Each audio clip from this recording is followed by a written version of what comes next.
দর্শক কটাক্ষে কোণঠাসা হার্দিক, ভক্তদের মন জিতবেন কি করে জানালেন কিংবদন্তি লারা। গুজরাট টাইটান্সের নেতা হিসেবে এবারের একবার চ্যাম্পিয়ন ও একবার রানার্স হয়েছেন হার্দিক পান্ডিয়া। আইপিএলের আগেই যেই পান্ডিয়ার জার্সির রং বদলে যায়, গুজরাট থেকে মুম্বাই চলে যান তিনি। মুম্বাই ইন্ডিয়ান্সের রিমোট কন্ট্রোল ওঠে হার্দিক পান্ডিয়ার হাতে। সেই হার্দিক পান্ডিয়াকে প্রথম ম্যাচে দর্শকদের দারুণ কটাক্ষের মুখোমুখি হতে হয়। এতটাই তাঁকে কটাক্ষ করা হয় যে তা ধারাভাষ্যকাররাও আলোচনা করেন।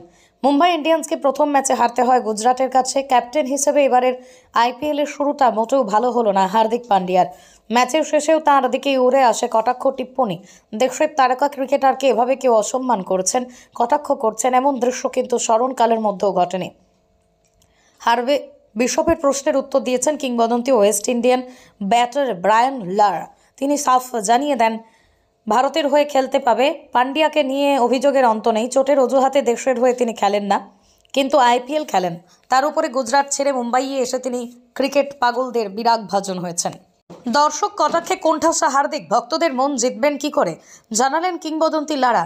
গুজরাট টাইটান্সের নেতা হিসেবে এবারের একবার চ্যাম্পিয়ন ও একবার রানার্স হয়েছেন হার্দিক পান্ডিয়া।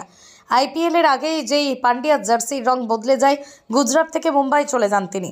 মুম্বাই ইন্ডিয়ান্সের রিমোট কন্ট্রোল ওঠে হার্দিক পান্ডিয়ার হাতে। সেই হার্দিক পান্ডিয়াকে প্রথম ম্যাচে দর্শকদের দারুণ কটাক্ষের মুখোমুখি হতে হয়। এতটাই তাঁকে কটাক্ষ করা হয় যে তা ধারাভাষ্যকাররাও আলোচনা করেন।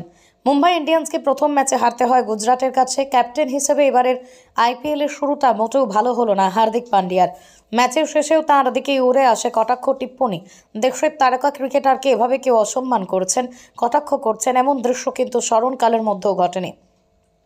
হার্ভে বিশপের প্রশ্নের উত্তর দিয়েছেন কিংবদন্তি West Indian batter Brian Lara. তিনি সাফ জানিয়ে দেন, ভারতের হয়ে খেলতে পাবে। পান্ডিয়াকে নিয়ে অভিযোগের অন্ত নেই। চোটের অজুহাতে দেশের হয়ে তিনি খেলেন না, কিন্তু আইপিএল খেলেন। তার উপরে গুজরাট ছেড়ে মুম্বাইয়ে এসে তিনি ক্রিকেট পাগলদের বিরাগ ভাজন হয়েছেন। দর্শক কটাক্ষে কোণঠাসা হার্দিক, ভক্তদের মন জিতবেন কি করে জানালেন কিংবদন্তি লারা। গুজরাট টাইটান্সের নেতা হিসেবে এবারের একবার চ্যাম্পিয়ন ও একবার রানার্স হয়েছেন হার্দিক পান্ডিয়া। আইপিএলের আগেই যেই পান্ডিয়ার জার্সির রং বদলে যায়, গুজরাট থেকে মুম্বাই চলে যান তিনি। মুম্বাই ইন্ডিয়ান্সের রিমোট কন্ট্রোল ওঠে হার্দিক পান্ডিয়ার হাতে। সেই হার্দিক পান্ডিয়াকে প্রথম ম্যাচে দর্শকদের দারুণ কটাক্ষের মুখোমুখি হতে হয়। এতটাই তাঁকে কটাক্ষ করা হয় যে তা ধারাভাষ্যকাররাও আলোচনা করেন। মুম্বাই ইন্ডিয়ান্সকে প্রথম ম্যাচে হারতে হয় গুজরাটের কাছে। ক্যাপ্টেন হিসেবে এবারের আইপিএলের শুরুটা মোটেও ভালো হলো না হার্দিক পান্ডিয়ার। ম্যাচের শেষেও তাঁর দিকেই উড়ে আসে কটাক্ষ টিপ্পনী। দেশের তারকা ক্রিকেটারকে এভাবে কেউ অসম্মান করেছেন, কটাক্ষ করছেন, এমন দৃশ্য কিন্তু স্মরণকালের মধ্যেও ঘটেনি।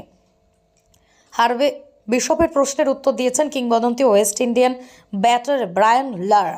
তিনি সাফ জানিয়ে দেন, ভারতের হয়ে খেলতে পাবে। পান্ডিয়াকে নিয়ে অভিযোগের অন্ত নেই। চোটের অজুহাতে দেশের হয়ে তিনি খেলেন না, কিন্তু আইপিএল খেলেন।